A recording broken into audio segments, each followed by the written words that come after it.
একটি টক শোতে গিয়ে জুলাই নিয়ে সমালোচনায় বিপাকে পড়েছেন বিএনপি নেত্রী নীলোফার চৌধুরী মনি। নীলোফার মনি ওই টক শোতে বলেন যে, আমি অনেক কিছু বলতে চাই না, বললে অনেকের কাপড়চোপড় ঠিক থাকবে না। তিনি আরও বলেন, আন্দোলনের সময় সেনাবাহিনীর সাথে কথা বলে কারা কি করেছে তা তিনি জানেন। টকশোতে তিনি জুলাই আন্দোলনকে একটা ডিজাইন হিসেবে দাবি করেন।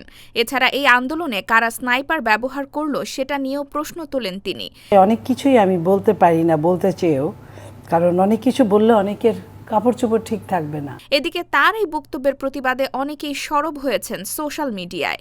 ছাত্রদলের সভাপতি রাকিবুল ইসলাম রাকিব নীলোফার চৌধুরী মনির এই বক্তব্যের প্রতিবাদ করে তার ভেরিফাইড ফেসবুক আইডিতে একটা পোস্ট দিয়েছেন। পোস্টে রাকিব লিখেছেন, প্রিয় নীলোফার চৌধুরী মনি আপা, এমপি, আপনি দীর্ঘ ফ্যাসিবাদ বিরোধী আন্দোলন সংগ্রামের সারথি ছিলেন।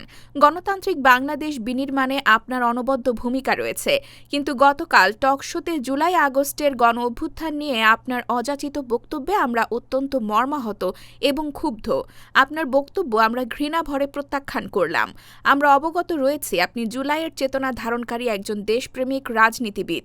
সেহেতু জুলাই আগস্টের গণ অভ্যুত্থান নিয়ে বক্তব্যে আপনি আরও বেশি সংযত ও শ্রদ্ধা প্রদর্শন করবেন সেই প্রত্যাশা করি। তবে কি নীলোফার চৌধুরী মনির করা এই বিতর্কিত মন্তব্য এবার রাজনীতির মাঠে নতুন মোড় নিয়ে আসবে?